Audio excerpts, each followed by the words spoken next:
Welcome, everyone. Happy Monday. Folks are still arriving, but we are going to go ahead and get started because this is a recorded event. I want to confirm, just because it's always, I think, good practice, because I tend to sometimes go on mute, that everyone can see the slides and can hear me. And if there's any concern, please go ahead and speak up. So we're going to go ahead and get started. Welcome. My name is Brooke McNaughton. I use she, her pronouns, and I'm the Main Care Quality Manager. I work within the Delivery System Reform Unit of the Office of Main Care Services. We do a lot of partnerships with the CDC and with Health Information Exchange, and I've probably had some one-on-one interactions with some of you, and I'm really happy to be moving this webinar series along. We're going to take a moment before we even get started and give you an introduction to the content. And go around and introduce the different players for today's webinar. I'm going to pass it over to Loretta Dutil, and then we'll popcorn it from there. So Loretta, would you mind introducing yourself? Yes, absolutely. Good afternoon, everyone. My name is Loretta Dutil, and I'm the Operations Manager here at the Delivery System Reform Unit. And I will turn it over to Cheryl Malik. Hi, my name is Cheryl Malik. I am the Primary Care Program Coordinator at the Delivery System Reform Unit at Main Care.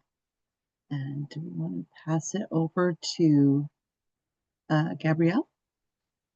Hi, everyone. My name is Gabrielle Leclerc. I work for Maine CDC in the Division of Chronic Disease Prevention as the Cardiovascular Health Coordinator. I will pass it to Nicole from HIM. Hi there, I'm Nicole Yo Fisher. I'm the Clinical Education Manager here at Health InfoNet, and I will pass it to Lainey Patterson.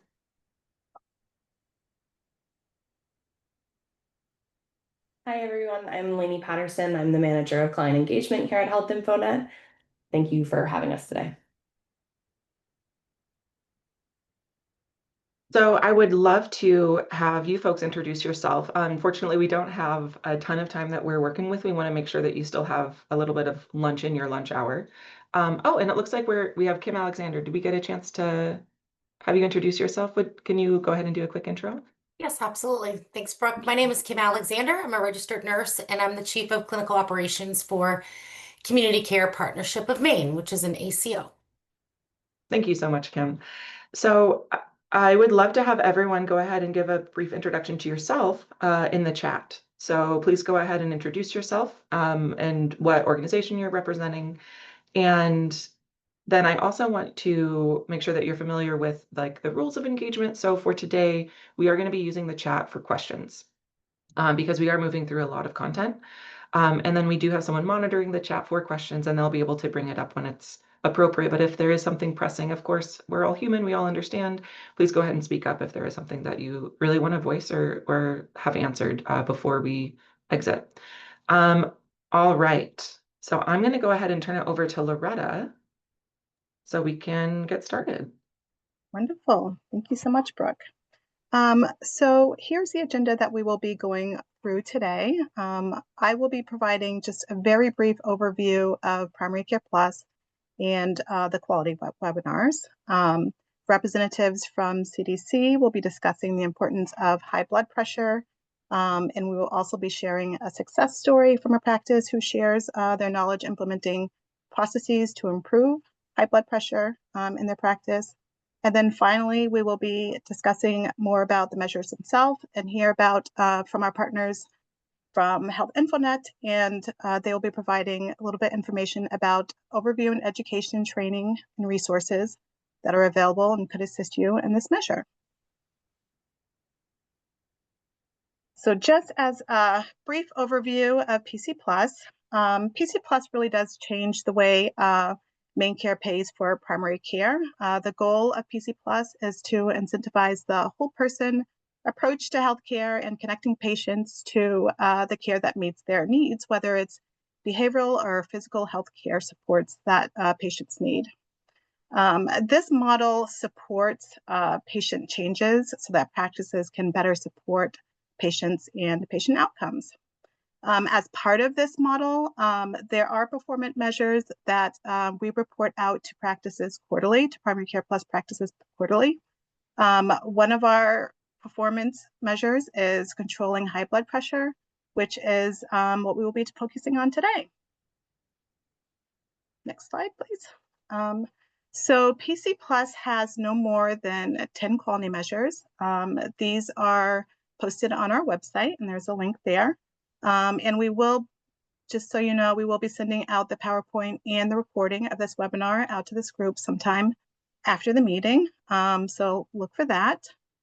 PC Plus quality measures looks at practices performance against their peers across the measures.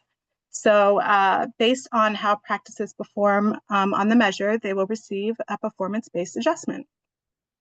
And as it notes there on the side, we are working towards implementing that performance-based adjustment, and we will provide an update to that in the future. And then once we do that, we will also be having a webinar to talk a little bit more about what that looks like and really as it relates to the performance-based adjustment. But overall, the goal is to, with the measures, is to provide better quality performance with the goal of better patient outcomes, and then an overall goal of increasing your performance-based adjustments, which would support higher per member per month payments for PC Plus practices. Next slide, please. This is just a screenshot of the quality reports and what it looks like that we send out quarterly. This includes the peer group designation, which you can also find on our website, and as well as the numerator denominator for each measure and the percentage. So the goal of these quality webinars is to support the PC Plus practices and their PC Plus quality measures, which includes connecting you to best practices, inviting experts to the field to share really practical ways to help support you around these measures. Overall, our goal is to have at least one webinar a month in 2025. So be sure to take a look at the e-messages. There's a link there. This is where we'll be sharing information about the webinar notifications. And today, as I mentioned earlier, we'll be focusing on controlling high blood pressure, and we have experts here from Maine CDC Diabetes and Cardiovascular Health Program and Health InfoNet. So without further ado, I will turn it over to Maine CDC to talk to you a little bit about the importance of this measure. Thank you so much, Loretta. Thank you everyone for having us here today.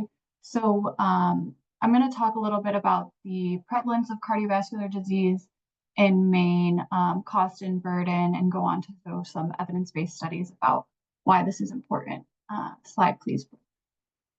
So 2023 data shows that about 78 million adults in the US have high blood pressure, half of which the hypertension is considered to be not under control. Sorry, that's a typo there. So we, as a program, look to make small reductions in hypertension to reduce prevalence of stroke and high cholesterol throughout communities. And then different studies have shown that ranges from 5 to 10 point reduction in systolic and diastolic blood pressure can translate to risk reduction for heart attack and stroke. So roughly 22% for heart disease and 41% for stroke. Slide, please. Sorry, this map is a little hard to see, but I'll go over some specifics. So this is from 2021 BRIPIS data, in which currently Washington and Somerset County rank highest in hypertension prevalence throughout the state of Maine. Somerset is at roughly 41.2%, Washington County roughly 41.9%. Followed by both Sagadahoc and Aroostook in terms of prevalence. Aroostook sits at roughly 39.7 and Sagadahoc at 41.2. The Piscataquis and Somerset, those numbers are a bit interchangeable, so they kind of go back and forth. But to talk about stroke data, Piscataquis and Somerset, roughly 5% of people have been told by a healthcare professional that they have experienced a stroke, Washington County sits at roughly 4.7% for stroke prevalence as well. Next slide, please. So to talk about the cost and burden of cardiovascular disease, both Maine and at a national level, studies have shown that the average cost related to cardiovascular disease hospitalizations in the state of Maine average around $33,000 per patient. Outpatient care costs range greatly, anywhere from $5,500 to $15,000 for patients with CVD. Nationally, the cost of CVD is in the $420 billion cost for direct costs related to both inpatient and outpatient care, and heart failure takes the lead among stroke and heart attack in terms of direct costs at roughly $20 billion. Maine ranks quite high in terms of hypertension prevalence compared to all 50 states. We currently rank 10th highest in hypertension prevalence. And if you were to look at a map of, like, for example, the federal CDC has the stroke atlas, and then there's other hypertension prevalence maps set called PLACES. We often mimic stroke and hypertension rates that align with some of the southern states and what you might be familiar with called the stroke belt. So Mississippi, Kentucky, Louisiana, Maine ranks pretty well in comparison to stroke and hypertension prevalence as compared to those kind of states. And most recently, cardiovascular disease is the leading cause of death in Maine.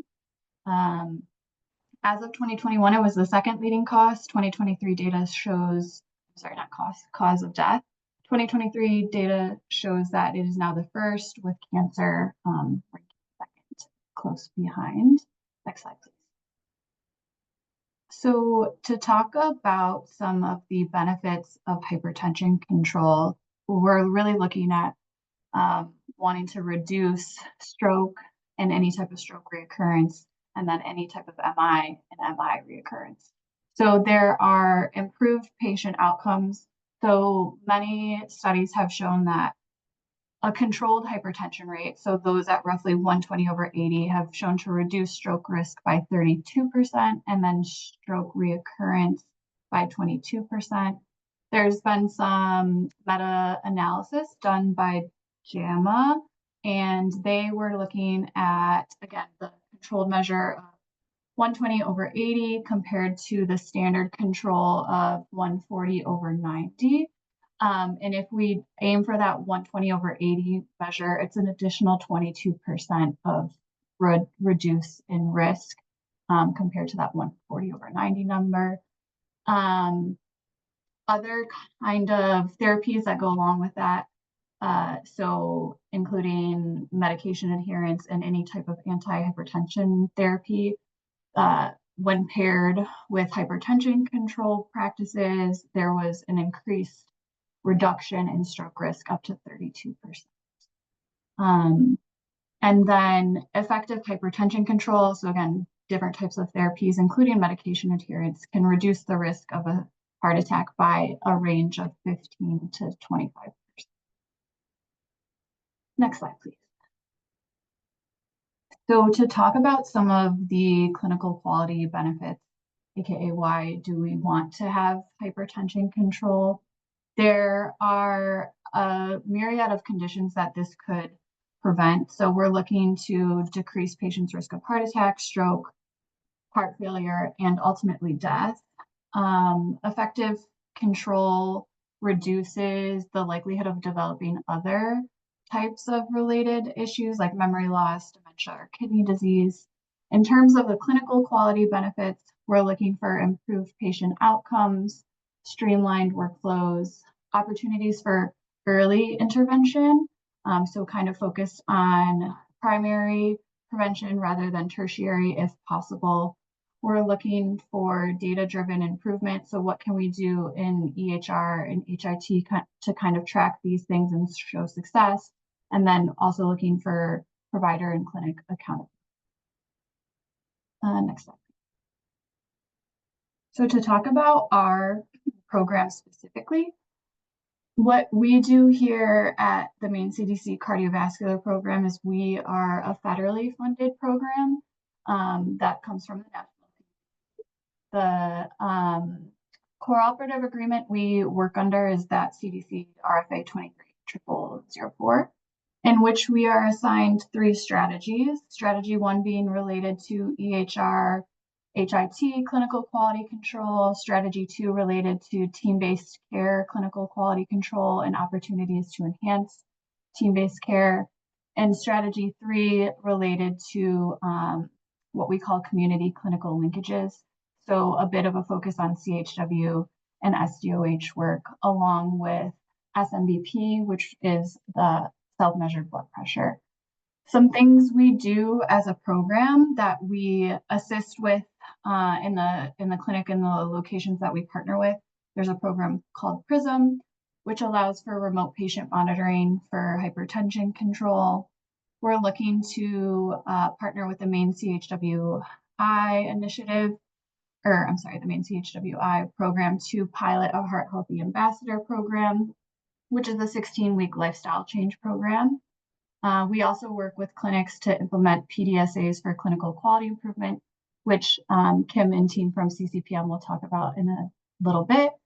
We also offer different types of toolkits from either the American Heart Association or the CDC themselves about implementation of SMBP programming and what that can look like for different providers, and also examples of success stories. There's also federally available toolkits for examples of PDSAs and success stories and ideas for hypertension and high cholesterol. We also offer some different types of online training modules in partnership with MCD for hypertension, and we also partner with USEM to offer some modules related to team-based care training. Next slide, please. I think with that, I will hand it over to Kim from CCPM. And before we hand it over to Kim, I just wanted to pause here and see if there were any questions. I think it's a good time just to check in for Gabrielle and her unit or the data that she provided. And if there's not, that's okay, we'll keep moving. But now's a good time, and I haven't checked the chat, so I can also check in with that. No questions up to this point. Awesome. Okay. And then I think there's something that I would like to ask just on the behalf of providers and administrators here is, do you have resources, or are you a kind of program that providers can reach out to, or is it something that you have to be invited, or can you tell us a little bit more about the kind of like services that you provide as a program? Yeah, the services I mentioned before in terms of like SMBP implementation and like the toolkits, those are always available publicly on the National CDC website, and I'm also happy to share them if individuals are looking for them. We, as a program, we partner our services via an RFP with different clinical locations throughout the state. So right now we are partnered with CCPM and Kim, and then we also work with Maine Primary Care Association, which is the umbrella hub for primary care. Excellent. So we're going to keep moving. Thank you so much, Gabrielle, for sharing your expertise and your resources. And again, these slides will be sent out after. And then we're going to go ahead and turn it over to one of our partners who's enrolled in the PC Plus program, as well as other programs within OMS, who has been doing some incredible work around hypertension control. So without further ado, Kim, please take it away. Great. Thank you very much. So I think go to the next slide here. So as we're talking about blood pressure, so I wanted to share a success story, and I'm blessed. CCPM is blessed that we work with 22 organizations all over the state of Maine, one of which happens to be Mount Desert Island. But just want to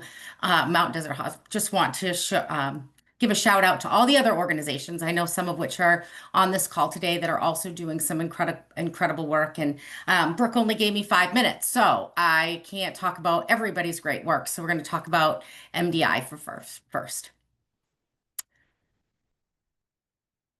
All right, so just a little backstory. So why? Again, just supporting what Gabrielle said, there's 101 reasons why the controlling high blood pressure is really important.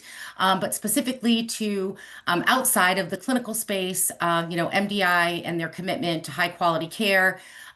They were really feeling somewhat frustrated that despite their efforts, there was a sort of a stall, right, in their progress of blood pressure control rates.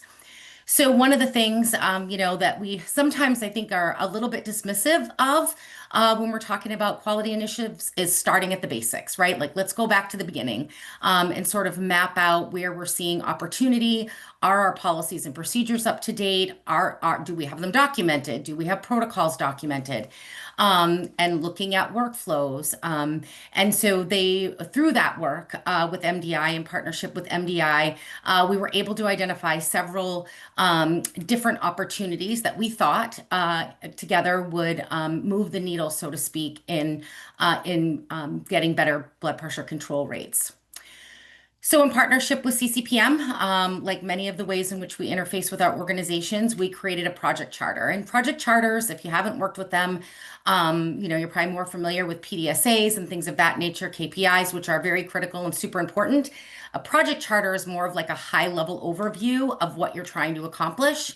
And CCPM partners with our member organizations to do that intentionally because the winds change awful quick, right? And we've got multiple priorities coming at us at different times. And so a nice project charter just keeps sort of the eye on the prize, right? And keeps that work moving and a way to really fact check against, are we making that progress that we want to make? And outside of the external noise of other priorities that are happening in our hospitals and health centers. So it clarifies the goals, it gives the scope, it assigns the responsibilities, and just ensures that there's that successful project execution. So in conjunction with the PDSA activity, project charters we find super valuable when doing this kind of work. So next slide. So what did the data show and where were their opportunities? So their baseline data was they were operating at about 65%, which, we all agreed wasn't good enough. We have an internal goal here at CCPM that it's 80%. And they really wanted to have that better control. I know Gabrielle gave some other evidence about having even lower numbers here, but for now, when we're talking about measure specifications for whether that be MaineCare and or other governing bodies like CMS, it's the 140/90. So the way we identified was that there wasn't really consistent sharing of the performance data. There wasn't, and I think that that's really important, whether you do that transparently by provider, whether you just do that globally, there really wasn't consistent sharing of that to really kind of energize the team and get the team sort of motivated to do better or try harder or institute a new workflow. So that was a piece. Staff training and blood pressure competency. I think that, for many organizations, we have medical assistants, nurses, providers, that are obviously in various stages of their healthcare career. And I think sometimes we make assumptions based on what we think they know, or that there isn't an opportunity to sort of make sure that just because they're a medical assistant or just because they're a nurse, that they really truly understand how to take an accurate blood pressure. We do that sort of on hire, right? Or we ask. But are we really doing that sort of return demonstration to make sure that we're getting, we're making sure that our staff are truly competent, because blood pressure is hard, right? Like blood pressure is not, if you're not using electric, the automated cuffs, if you're using manual, some patients, depending on a number of factors, it can be hard to hear a blood pressure. And so in the absence of sort of guessing, did I hear that thump when I was supposed to? Just really making sure that our staff are really up to date, particularly given the workforce challenges that we've had across all of the disciplines within healthcare. The patient rooming process. So, again, kind of talking back to the staffing challenges and turnover rates that we've seen across the state. we have a preceptor, and we only are really learning what our preceptor taught us, right? So we're learning from them, and that's not to say that our preceptors globally aren't exceptional or they wouldn't be in that role. But we also know that there's opportunity always to make sure that they're feeling comfortable, that they're teaching the right methodology, and that the rooming process is really what it is that it's supposed to be. I think sometimes we make some assumptions about that, like, oh yeah, we do it that way for years, and then you find out, well, wait a second, we haven't been doing it like that at all. I'm sure nobody on this call ever experiences that, but we identified that as an opportunity. They do have a remote patient monitoring platform that they utilize that's specific to their EMR. And so felt like there was some more opportunity to increase engagement with patients in that remote patient monitoring platform. But then also, again, going back to the basics and saying, how are we doing with the patients who are enrolled? Are we making sure that we're going into the portal and checking? And are we giving, that feedback and providing that support to the patient, and then as well as closing that feedback loop to the provider? And then outside or in conjunction with remote patient monitoring, just prevent patient engagement in general. And, patient engagement means a lot of things. But, specific examples would be, do the patients really understand the importance of taking their medication regularly? Gabrielle talked about medication adherence. Are they actually taking their medication? Are they taking it consistently? We're required to do a med reconciliation, but are we really asking those really mission critical, important questions? Like, if that blood pressure is out of range, are we saying, hey, did you take your lisinopril this morning? Are we closing those loops when we're asking those questions to really get that patient involved in the process? Because in the bigger picture, they're with us for 2.5 seconds out of a day, right? Or not even a day, but maybe even in a year or 6 months. So really making sure that our patients feel armed with the knowledge, armed with the resources that they need, and I think more so than anything, the support. Call it cheerleading, call it support, call it whatever you want, but that they really feel like we're partners in helping them get their blood pressure under control for all the reasons that Gabrielle shared. Stroke and other very not good outcomes. So those are the things we identified. Next slide, please. So I kind of already talked a little bit about the interventions, but these are just a little bit more specific. So how to take a accurate blood pressure, training and competency upon hire, but then annually doing, and it's not just like, hey, take my blood pressure or whatever, but like, are we listening? Are we both, you have the dual blood pressures where you can listen. And so you're listening to the same thing the other person is listening to, and really doing that really important work of making sure that when we say they're competent, they're truly competent.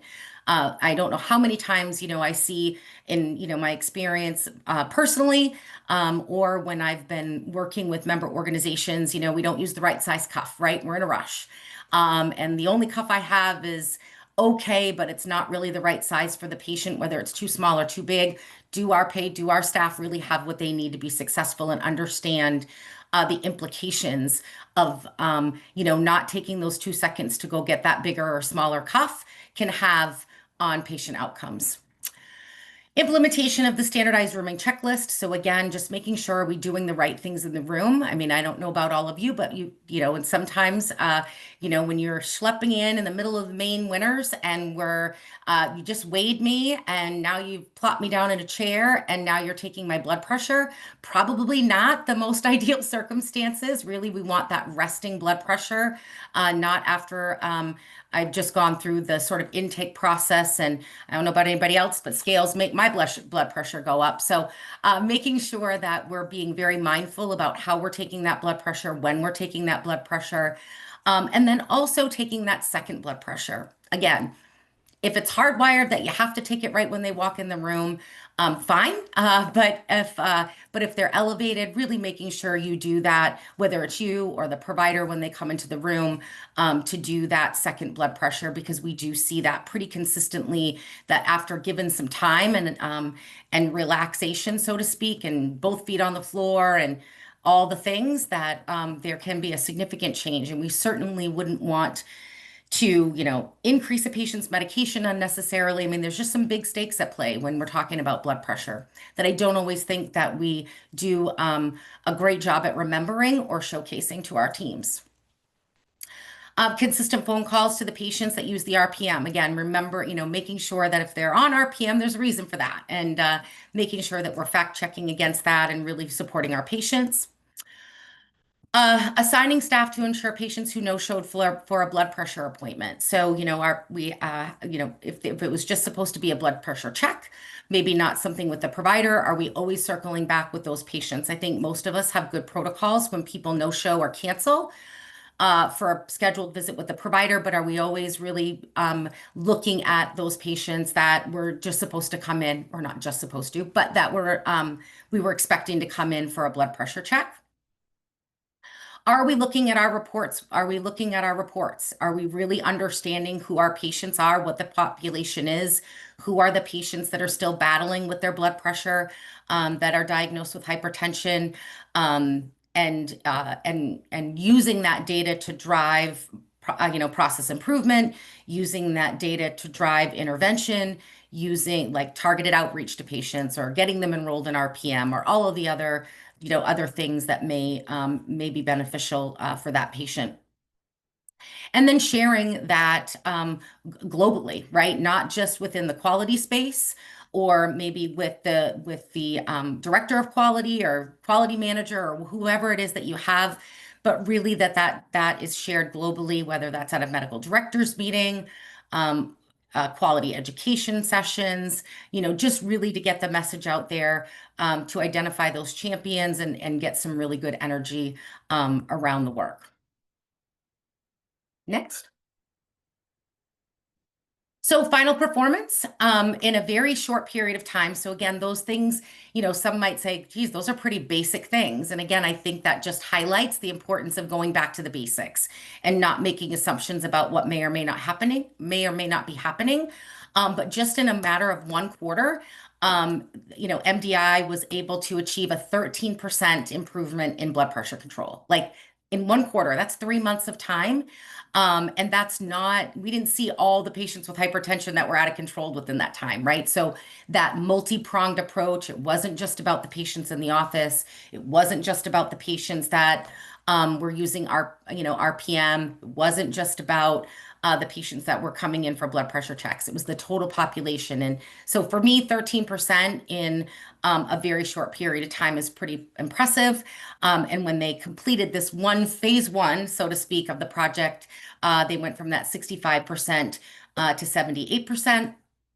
And obviously the work continues, secondary to their commitment to providing high quality care, and the lessons learned, not just about blood pressure control, right? But all things within the operations side of primary care practices. So congratulations to the MDI team. And I don't think there's anybody from MDI on here today, but and just really appreciate your partnership with CCPM, as well as your dedication to your patients. And with that, that's the end, and happy to take any questions. And while we're waiting for questions, I want to just point out, for those who don't live in the quality improvement space, 13% improvement in 1 quarter is outrageous. That's really, really incredibly well done. And also, I think a lofty goal, if you're looking at even going back to basics. Even a more realistic goal could be a lot less than that. So that was incredible work done by the CCPM team. And part of the reason we wanted to bring Kim in is because she and her team, they have such incredible resources that they use. They do use the resources that they have at their that are available to them, but also the recommendations that she's giving, right? These aren't saying go and buy a new program, change your EHR. It's truly back to basics, which is something that translates well to the way that OMS is trying to navigate the quality measure space. We have fewer than 10 measures in the PC Plus program, because we want them to be really meaningful. We know that blood pressure and high blood pressure and cardiovascular disease is very meaningful for patients in Maine, but we also want it to be something that you can move the needle on. And so I wanted to just commend Kim and team, thank you again so much for sharing the hard work that you put into this. And then if there are any questions, now's a great time for them, but also we will again be sharing these slides after. We do have one Reach out. question. Go ahead. Oh, yeah, I see. Oh, I see that. Yes, Wendy. So it's a little different for MDI specifically. So their RPM platform does interface with Cerner. So there is some efficiency gained by that with that. I would say the other in our partnership with the Maine CDC for the rest of the member organizations at CCPM, we use a platform called Prism.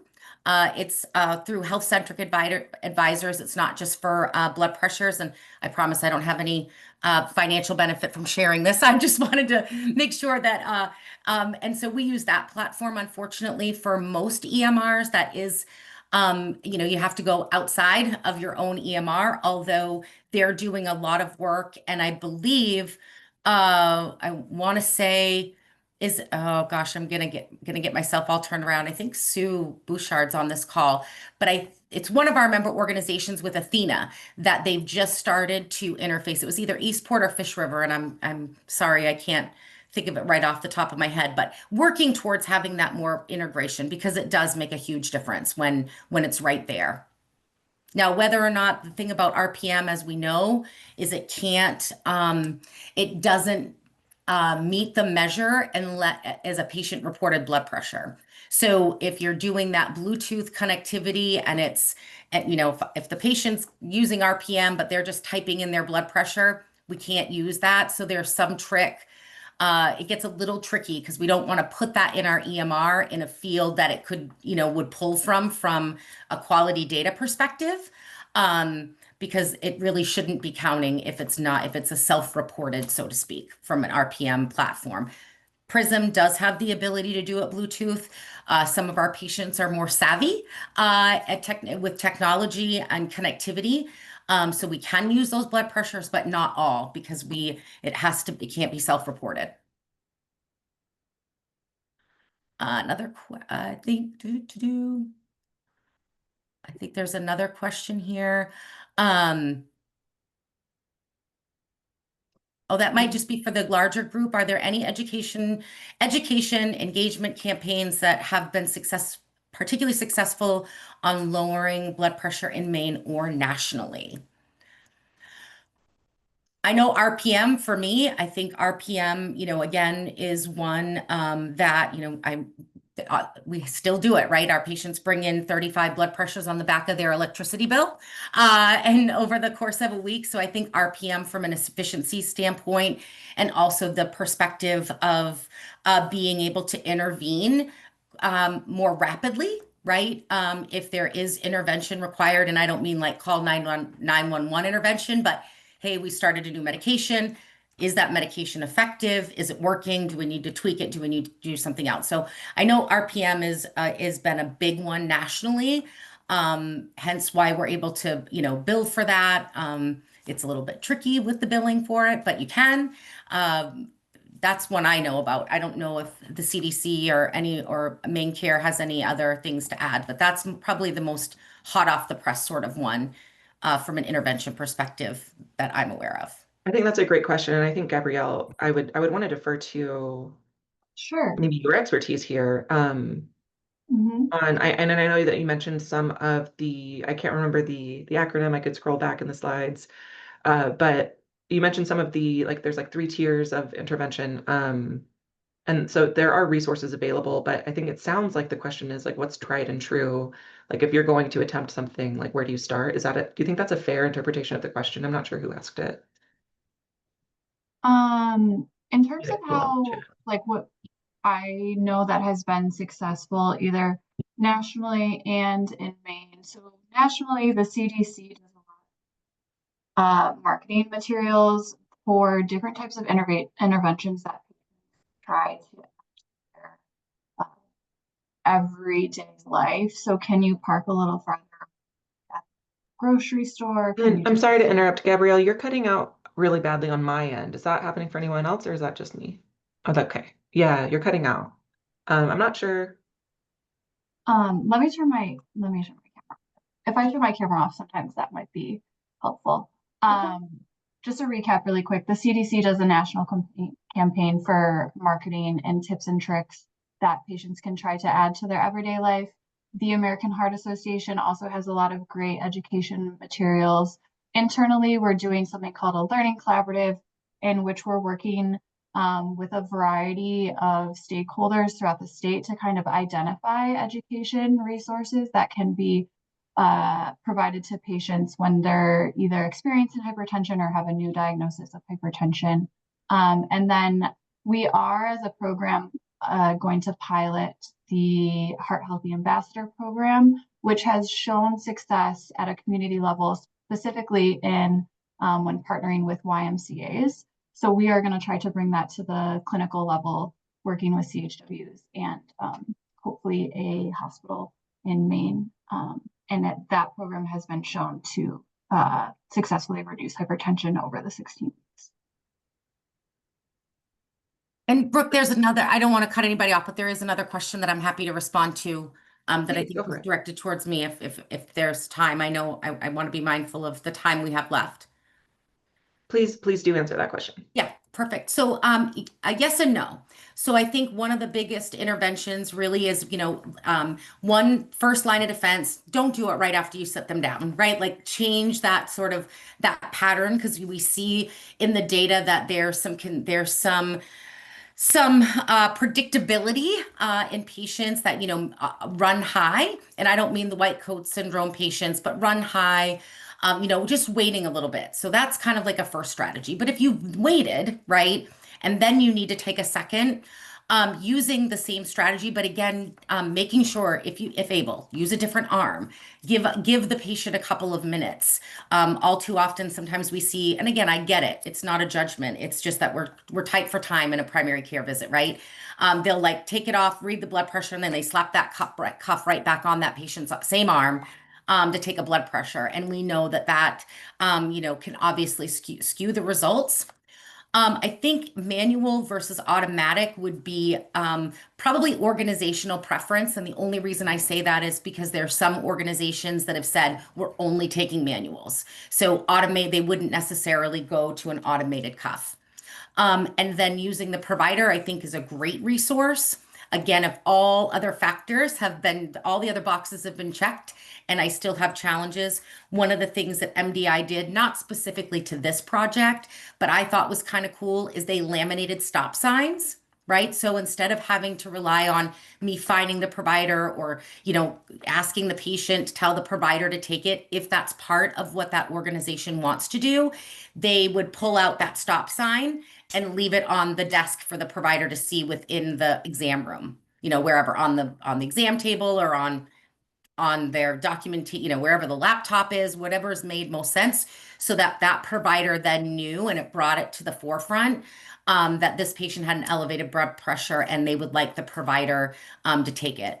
I feel like it defaults to the provider more consistently, and please, anybody who has another opinion or does it differently, please share. Was really like, if I've done it twice and I've done all the things, right, and it's still elevated, but I want that second set of eyes on it, then deferring to the provider. But I thought that was a really kind of cool way to bring it right, big old stop sign. And it means, hey, we have a patient with a high blood pressure and just want your assistance in making sure that we're not missing anything or that what I'm seeing is actually accurate. And then, Kim, if folks have any follow-up questions, would you be open to them sending them my way, and then I can maybe compile them and send them up to you? Would that be okay? Absolutely. Happy to. Excellent. So please, any follow-up questions, if you don't know Kim personally or have her email, just go ahead and send them to me or anyone on the OMS team that you have, and we can connect you and compile them so she's not overwhelmed. We don't want to flood her inbox, but we are going to go ahead and move on to the next segment. Thank you so much, Kim. I cannot tell you just how appreciative we are for everything that you've shared today. Yep, I'm always happy to share the great work that's happening across the state. So anytime. So we're going to talk about the measure and the specs itself. Now, there was a comment in the chat about how what we receive right now is just the denominator. That's true.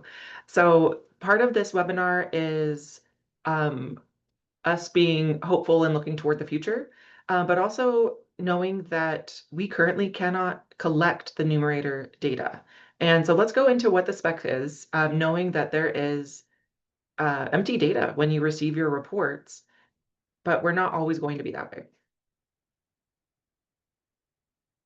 So just quick reminders before we go on to this last section of the webinar, right? I'm going to talk about the measure specifications, and then we're going to turn it over to Health InfoNet because they can give you some resources for how to collect the numerator data. Some quick reminders in case we don't have time for too many questions. Information on the report card and PBA calculations themselves will be a subject of a later webinar. The different criteria for different measures, it's come up a few times. It can differ between payers. So this is just the one that we use. The specifications themselves through the measure vendor, they are available to you via email. And then we're also going to make them available over HealthPass, the portal. We think later this year, potentially early to next year. And then finally, following the recommendations that you've heard today, through the CDC, through CCPM, through HIN, this will ideally lead you to better performance, which will translate to better payment. So what is the measure? What is it that we're looking at? What does it mean to be under control? We use the same specifications that Kim was talking about. So we look at members 18 to 85 years of age who had a diagnosis of hypertension within the measurement period. So we look at usually a 1-year period. And during that period, did they have a blood pressure that qualified them to have a diagnosis of hypertension? And then was it then adequately controlled thereafter? So under 140/90, right? So do you have the diagnosis? And then was it under control? And we qualify control as 140/90. And now because we get everything through claims, that's how PC Plus works, is everything is through claims. We aren't able to supply your numerator for you unless you are billing for things that you know that would be denied. And we can get to what those claims would be. For other programs that some of you are a part of, we use this as a supplementary data, or we call it self-reported data, where we ask you to go back, look at a sample set of folks who qualify for this measure using this criteria and tell us who's been adequately controlled. It's very burdensome. It takes a lot of time, and there's a lot of opportunity for human error because there are so many practices in the PC Plus program. We do not use that method. So we're exploring other methods right now. There's a little bit more detail. I'm going to skip over it for now just for the sake of time. But like I said, we can look at this through supplemental data. If you're in the Accountable Communities program, you're familiar with this. But again, it's so time consuming, it's so burdensome. We only do it once a year. And then the claims-based numerators that we can look at these, they're not something that's covered. It's not something that results in reimbursement. And so they're really uncommon CPT codes. And I will list those out for you because some folks do use these. But whether or not you're actively going to recommend your billing department to bill these codes knowing that they're going to be denied is a practice that we're not going to recommend just yet because we're still exploring other options for gathering this numerator information. For additional billing questions, you can reach out to Provider Relations. I think someone also put that into the chat. Thank you. And so if you do currently use these codes, excellent. They can be self-referential for you when you're trying to find your own data. Right now, these would be denied claims if you built them to OMS, but we would be able to look at how you are performing based on your blood pressure. So we consider these in-office codes. Again, you don't get reimbursement. You can ask billing questions to our billing department. But if you're looking for the numerator information, this is how we would gather it.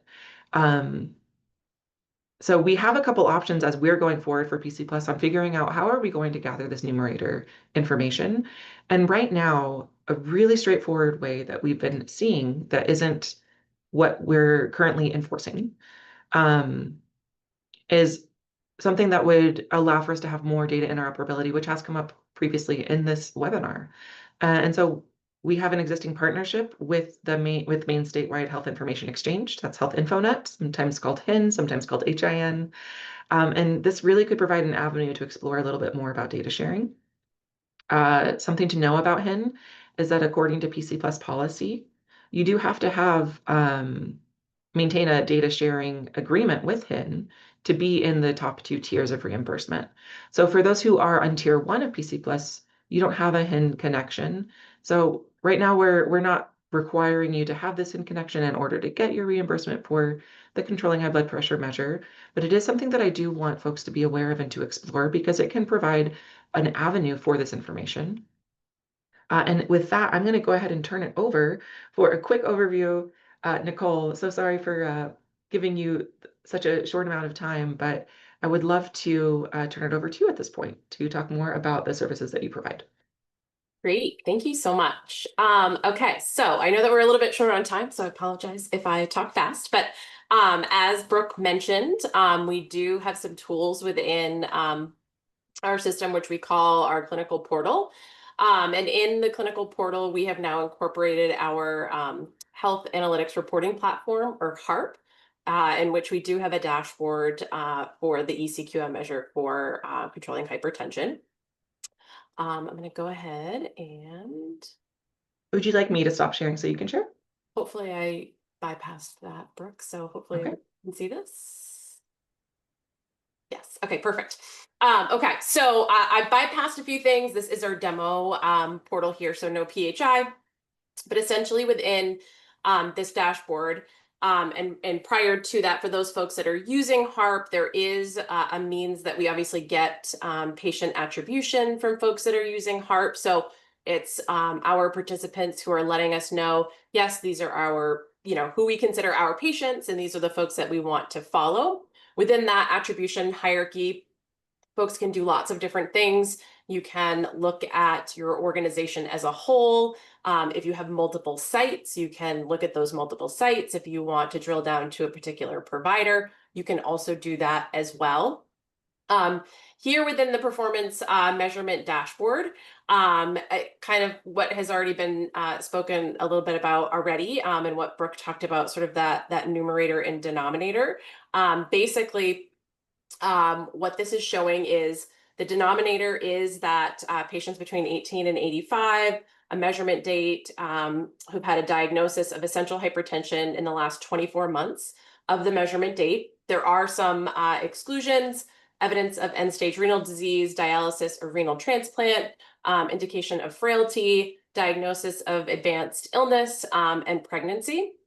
And then those folks that are in the numerator have, an adequately controlled blood pressure of that 140 over 90 within the last 12 months of the measurement date.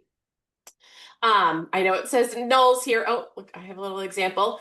So what we do also provide is because of that bidirectional connection that we have, we're able to pull the most recent blood pressure result if we have it here listed, which you see. You'll know the result in the result column, that date that we did receive it. Obviously, you have some, you'll have patient information, date of birth. This is certainly that folks can download as well. So down here is our download button.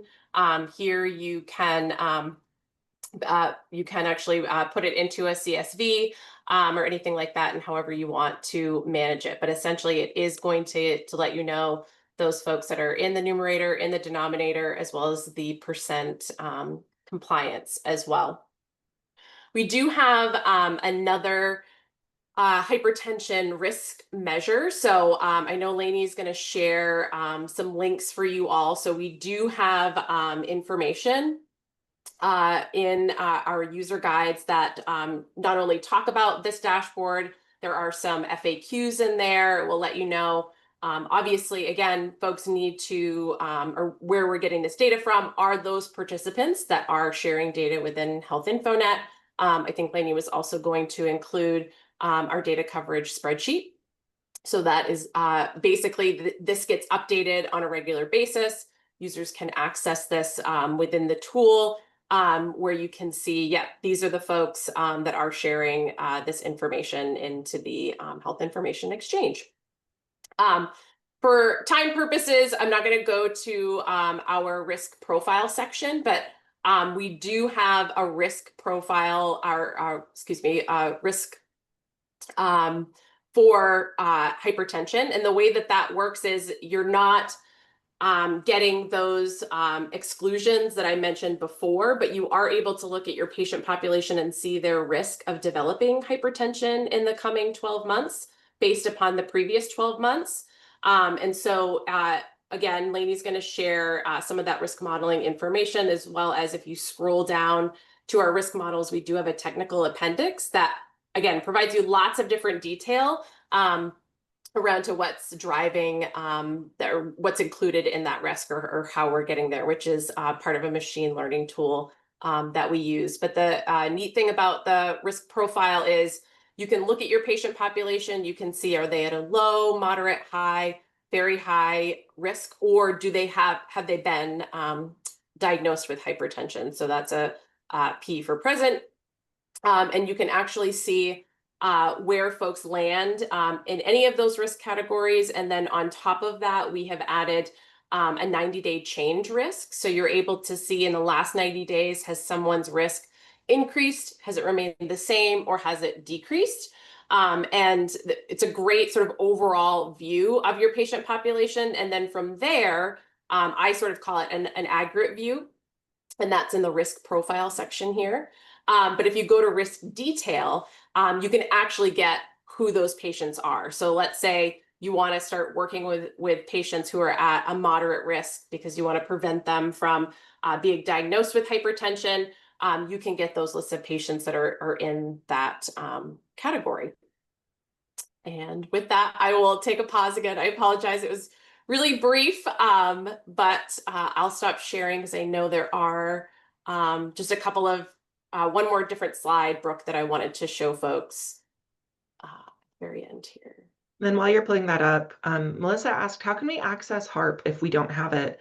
And Lainey responded, but I imagine there are folks who are curious about that. What we could do is also include some information in the follow-up materials. Yes, so And oh, go ahead, Nicole, sorry. I don't. I apologize if I am freezing. I've been having some technical issues today and my camera keeps flashing. I just wanted to let everybody know, if you have questions about using HARP and you're not on HARP, feel free to reach out to Nicole and I. We're happy to have a discussion with you. HARP is available to all organizations that participate with Health InfoNet and share data and have the correct technical setup. So we can absolutely look at your organization and provide you a little bit more guidance on how you can get access to HARP if you don't already have it. Great. Thank you, Lainey. And here is the slide, which goes over some different educational opportunities. So obviously, for folks that do have it, again, Lainey just kind of explained for folks that may want access to HARP, starting with her. For those folks that do already have it and may need some additional resources, you're always welcome to reach out to me. We have our clinical education email here. We do have our online portal, which goes through different courses, that goes through everything that we have available for folks, as well as our online user guide. So certainly please feel free to reach out after the fact if you have any questions. I'll hand it back over to you, Brooke. Oh, you're on mute, Brooke. You know, it was bound to happen that I would mute myself. So thank you everyone for your participation today. We are at time. If you do have any follow-up questions, please don't hesitate to reach out. We will be sending out slides, additional information immediately after. And then once the recording is up on the site, then we'll send that out as well. But that usually takes a couple weeks. Have a beautiful rest of your week, and then stay tuned with the e-messages because we are coming back soon with the rest of our measures. Thanks again, everyone.